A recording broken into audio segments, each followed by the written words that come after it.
Well, I first got involved with this project because I got a letter, and that's also why I was attracted to the role, was a letter that I received from the director, Tom Gormican.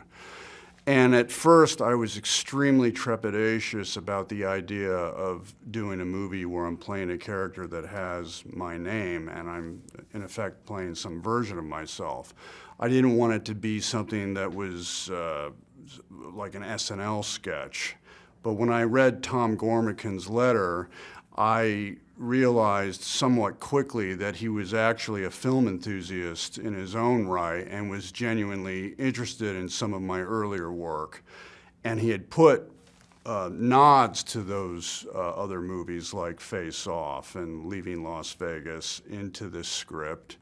And then he went into an area that I thought was really fascinating, and I sure hope you get to see it at some point, which was this Cabinet of Dr. Caligari styled sequence of vignettes where you're going through different characters that I played: Face Off, Leaving Las Vegas, Gone in 60 Seconds, and that really put the hook in.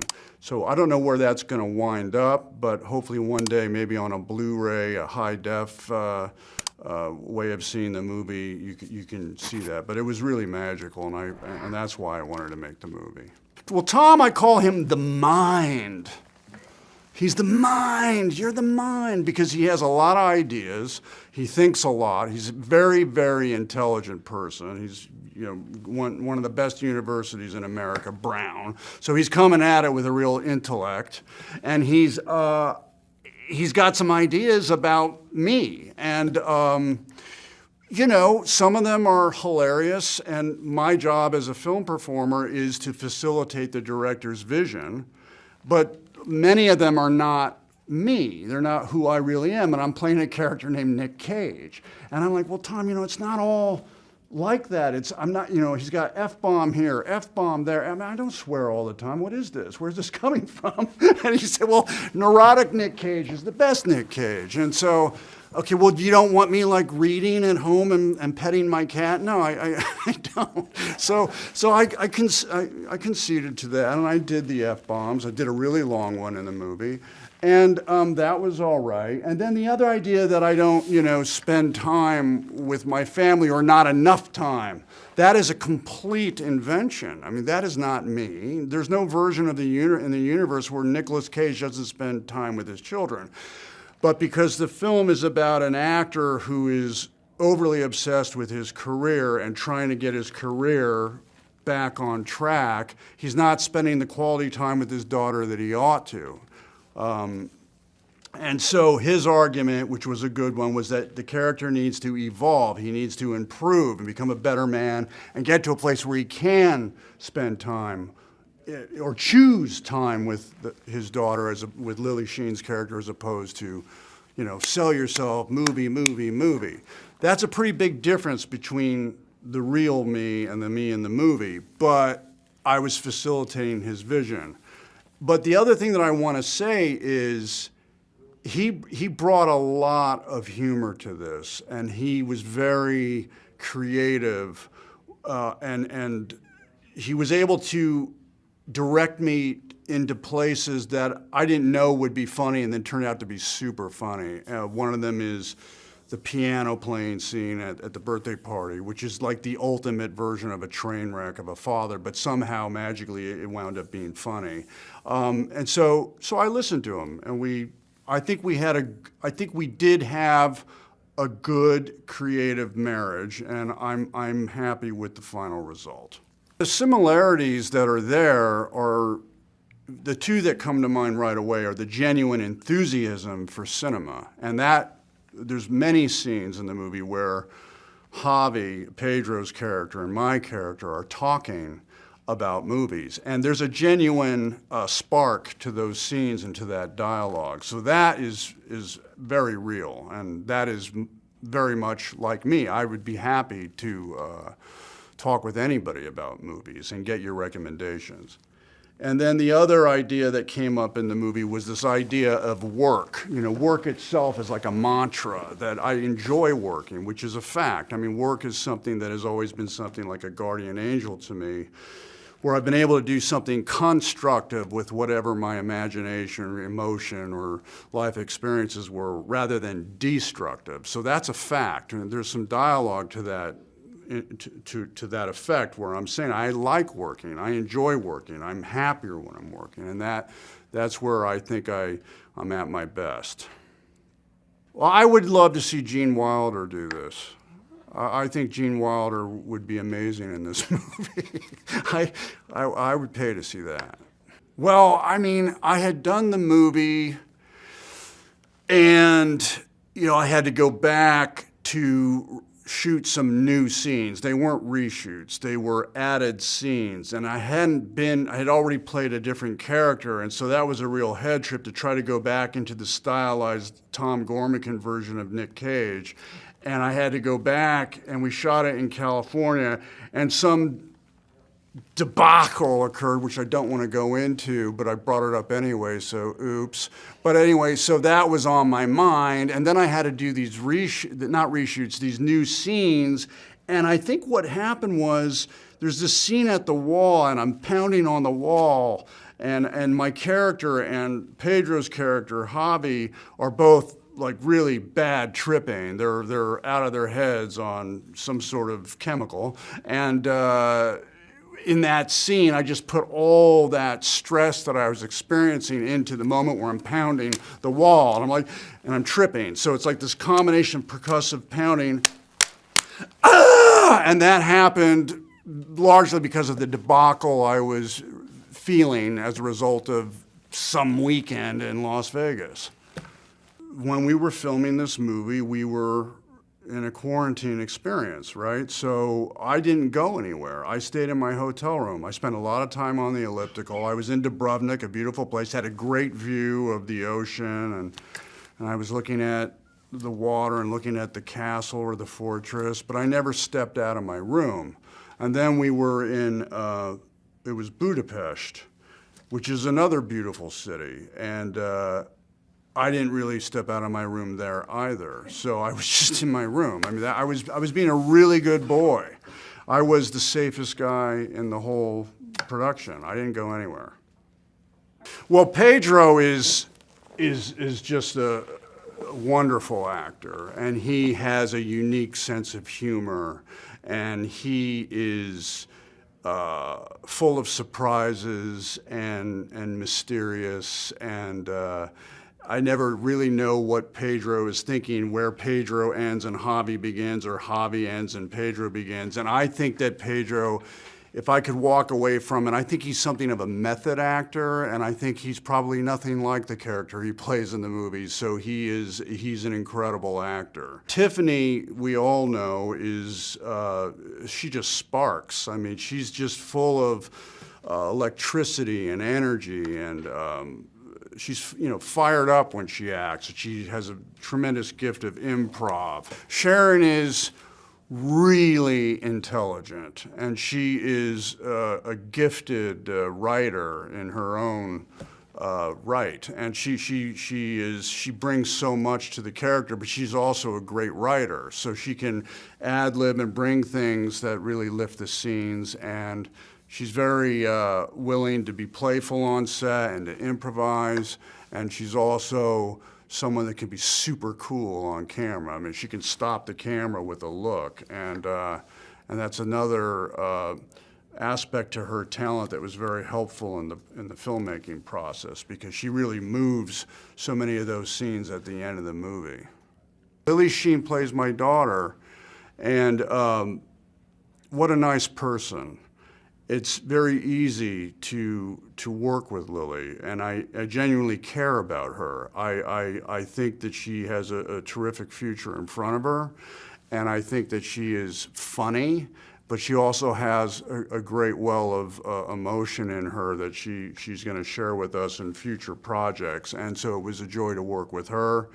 Well, we all know who he is. He's a great actor, but he's also a really nice person. He's somebody that I felt like we had a good connection, we had a good flow talking on the set, and he was terrific as my agent in the movie. But he's actually not really like that guy. I mean, he's actually a very well-spoken, thoughtful person with a poetic touch. So I enjoyed working with him as well.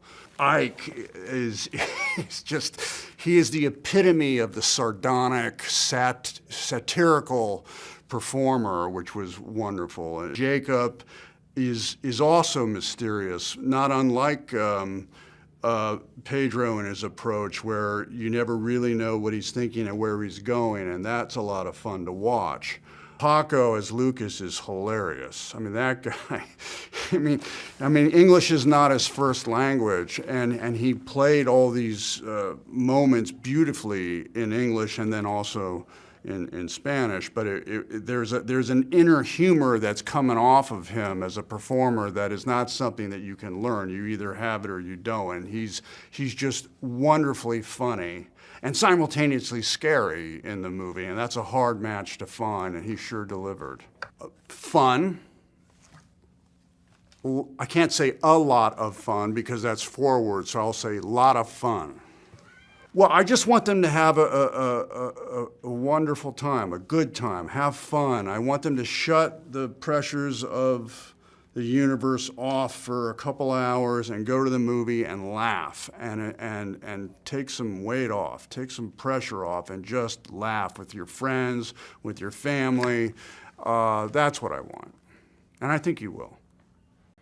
I got involved in the project because Tom Gormican, the director of the movie and co-writer with Kevin Aten, asked to meet with me and talk to me about a movie about Nicolas Cage, playing Nicolas Cage and being a super fan of Nicolas Cage, and I am a super fan of Nicolas Cage. The relationship between Nick and Javi is a very, very special one. I think it's very dear to Tom Gormican's and Kevin Aten's heart in that it is ultimately a relationship of worship and artistic collaboration, and one that represents the unfolding process of making something creative and creating something as a relationship creates itself and a friendship is created in the making of a movie. The process of developing my character wasn't very complex because I had to play a fan of Nicolas Cage, and I am a fan of Nicolas Cage. I know how dorky it sounds, but and I didn't have to do any research because I had already seen all of his movies. And if anything, it was an excuse to rewatch them and make myself feel good, thinking that I was getting ready and doing my homework for a movie. But really, I just was an excuse to watch a lot of my favorite movies over again. My experience working with Tom was a lot of fun. It was really cool for him to put that kind of faith in me to step into this kind of comedic material, and it was a nice trust that we had with one another, and I feel like we took care of each other through the experience, and had a really, really good time. He believed that I could do it because of how much of a fan I am of Nicolas Cage. That's how I got the part, basically. I told him how much I loved Nicolas Cage, and he believed me. This, I feel, is a particularly special project in that it brought so many different people together from different parts of the world. Working with Nicolas Cage was totally a dream come true. Somebody that I never imagined I would get the chance to work with. A scene partner I never thought I could have. And that was definitely one of the most special experiences I've ever had. And along with that, because of what the story is and where it takes place, we were able to bring in Tiffany Haddish from the US, Paco León from España, Alessandra Mastronardi from Italy, Jacob Scipio from the UK, Sharon Horgan, Lily Mo Sheen. And so it's, aside from being this great meta action comedy, it's a really great ensemble, and it was so fun to work with everybody. The locations that we shot the film on were part of what is so special about the movie. We were shooting in Dubrovnik, Croatia, and Budapest, Hungary, and it was really cool to be in those places. Dubrovnik is beautiful, and Budapest is very special, and we had a great time. One word to describe this movie would be epic. I hope audiences ultimately have a really good time, and experience what I experienced in seeing the movie, which was just the kind of nostalgic feeling of action comedies of old that I grew up with and had the best time seeing in a movie theater. I mean, it was definitely one of the funniest scripts I've ever read in my life. I got sent it through, just the normal route and auditioned. And I felt very lucky. I felt like it was definitely something that I was coveting at the time. And I also, I found out later, but the producers didn't know that I had any kind of connection to the story personally or anything like that, which was really special for me. And ended up getting it. It was kind of like a dream. I mean, having grown up, I guess, with, having parents in the industry, I can understand kind of the journey that Nick and Addie go on together as a father and daughter. And it is difficult in the industry, obviously, to have, personal family relationships. But I'm lucky I didn't have this exact narrative to my life. But it was really cool to be able to play with like a kind of bizarro world version of my own life, in a sense. It was incredible. I'd been really excited. I've been a huge Nick Cage fan for years. So I was really, really looking forward to meeting him. He completely surpassed my expectations. He was fantastic. And everyone was really funny, really, really professional, and really patient with me, because this was my first movie. So I had a lot of questions, and I wanted to go through the script and go through set etiquette and everything like that, and they were incredible. It was literally, it felt like kind of coming into a new family. It was amazing.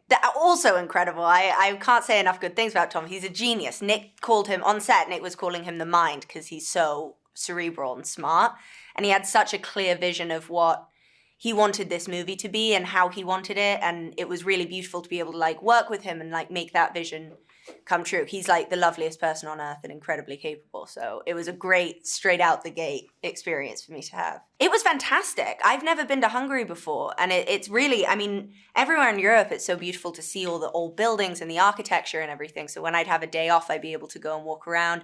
And Tom took me once, he took me up through, there's a really beautiful kind of hike up, and you can see the entire city. You can see Buda and Pest.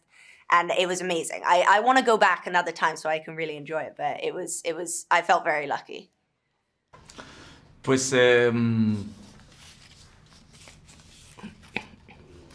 cuando leí el guión me sorprendió mucho, que era una película muy, muy loca, muy insólita.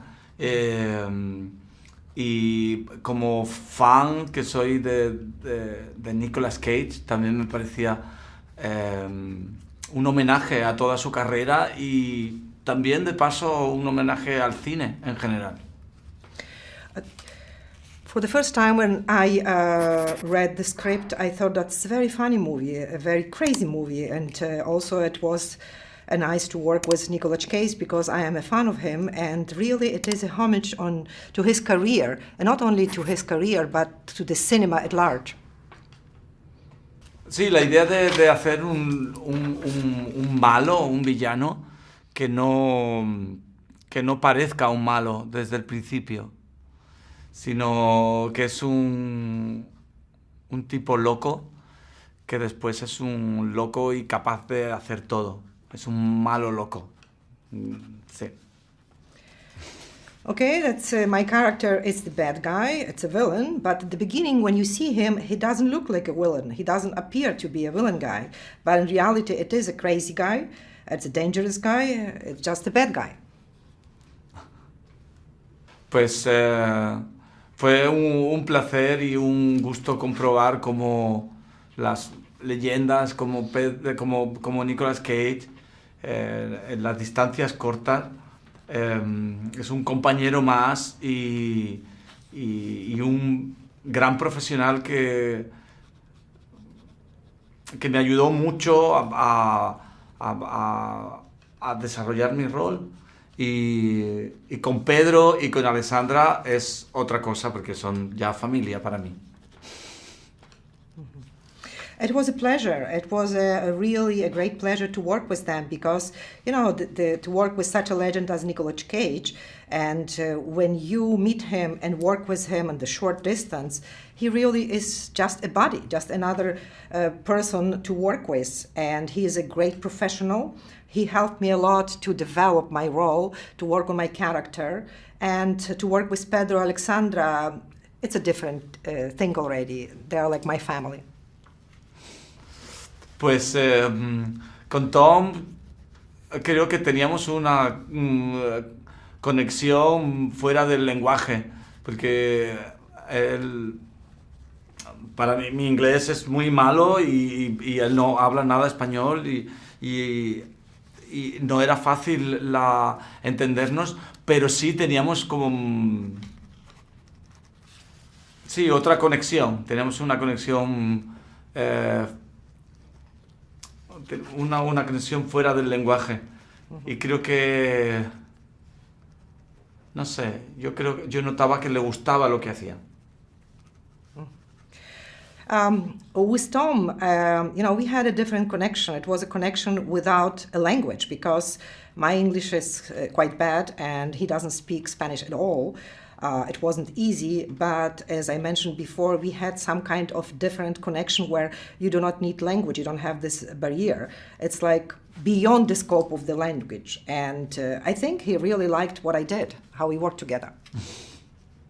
Well, the idea for the script really came about because Nick presents as this larger-than-life character, and we thought, what is he actually like as like a human being, as a father, as just an actor, like off the set, or not in like publicity, shoots or things like that. So it was about finding a situation we could put the real Nicolas Cage in.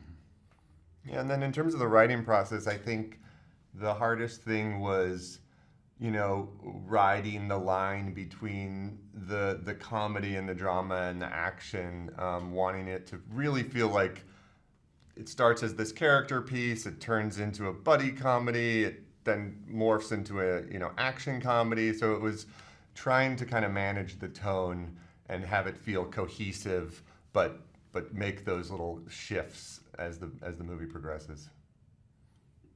Well, I think it was always about finding the levels of real Nicolas Cage and fictional Nicolas Cage and where the intersection was. And he would have a good sense of what he was willing to do. And then we would work together to find that. And I think the coolest moments were when they actually intersected and you were getting the real Nicolas Cage coming through this character. Yeah, I mean, he always was coming in with fantastic ideas as we were shooting too. My favorite was we were shooting a scene with Nick and he's meeting himself, the younger version, and he came to us that morning, and in the script it was just that young Nick was supposed to kiss Nick on the cheek, and he came to us and said, I think it would be better if I, French kissed myself. and then said, you tell him Nick Cage smooch is good. And I mean, it was like, yeah, thank you. Like, I never would have thought to pitch you that, but yeah. That's incredible. I think I always said to Nick, you're the great overthinker. And he would be like, well, you can never overthink things. So every time I would come in with a note or idea, he would say, oh God, here comes the mind. And I was thinking about everything all the time. And it became a joke between us. And sometimes Kevin would come in after me and he would get both of us giving him our thoughts and ideas. And he sort of ran with it and it became our set joke. Yeah, I think it started because Tom got COVID at one point, and because when we Right. were filming, it was sort of like the two of us at the monitors, and we would discuss, and then Tom would go talk to him. He's like, "Oh, here comes the mine," and then Tom got COVID, and then I would have to go talk to him. That's right. And you're like, "Oh, here comes the penultimate mine." Yeah, Yeah, just a joke. said lovingly. Yeah. Thanks for watching. Make sure to like and comment on the video if you enjoyed it. Subscribe to the channel and hit the notification bell to be notified when new videos are released.